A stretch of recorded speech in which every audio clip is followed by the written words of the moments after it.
Tidjane Thiam will be the next chief executive of Credit Suisse. With me to discuss the appointment is Jonathan Guthrie of the Lombard column. Jonathan, Lex, who is habitually grouchy, is quite pleased with this appointment for more or less three reasons. First, Mr. Thiam is not an investment banker, and we've had enough of investment bankers running universal banks like Credit Suisse. Second, the banking business is increasingly about cost savings and efficient allocation of capital. And Mr. Thiam has a record in this area and has done well. So he can cut, but at the same time, he knows how to grow a business, as witnessed by his last job at Prudential, where he grew the Asian business very, very well. Well, don't get me wrong, Rob. I think that Tidjane Thiam is a phenomenal boss. He's done brilliantly at Pru. Total shareholder return over just under 6 years of over 200%. But, and there are some big buts here, there are also aspects of how he goes about his business that perhaps should make shareholders feel a little less happy-clappy than they do at the moment. I think this is the first time Lex has ever been described as happy-clappy. Well, there has to be a first time for everything.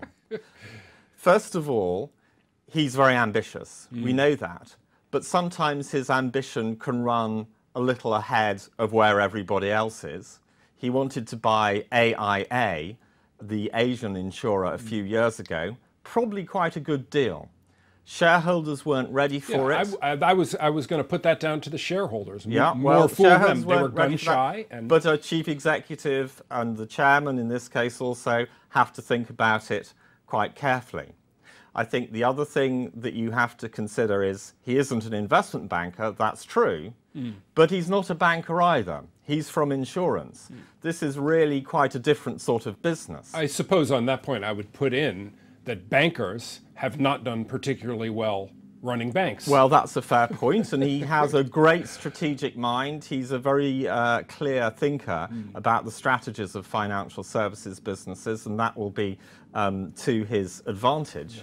But there will also be a bit of a cultural challenge, because I suspect that the Swiss banking world is maybe a little bit more buttoned up than the City of London, and even within the City of London, Mr. Thiam has been quite a powerful figure that hasn't got on well with everybody. For example, regulators. He was censured, perhaps unfairly, a few years ago for being less than entirely forthcoming about the AIA deal.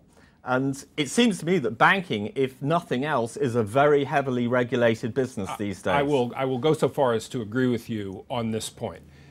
His tenure at Credit Suisse, just like the tenure of every other CEO at every other global bank, is going to succeed or fail on his ability to handle regulators very smoothly and very well. However, if you looked at the Venn diagram of people who were ambitious and aggressive enough to save a business as badly messed up at Credit Suisse, this company made a return on equity of something like 4% last year. And those who get along perfectly with everyone, the Venn diagram, the two sides of the Venn diagram don't meet at all. Right? No. Yeah. Yes.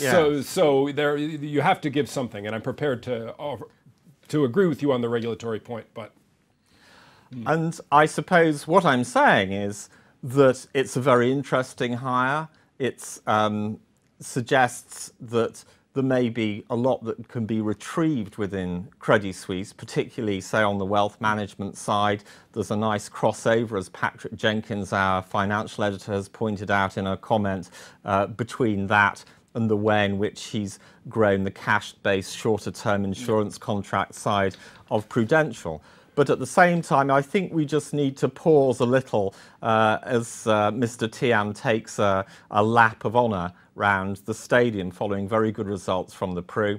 It's unusual for a great chief executive to go to another big business and be quite as great as they were the first time around. Well, you pause.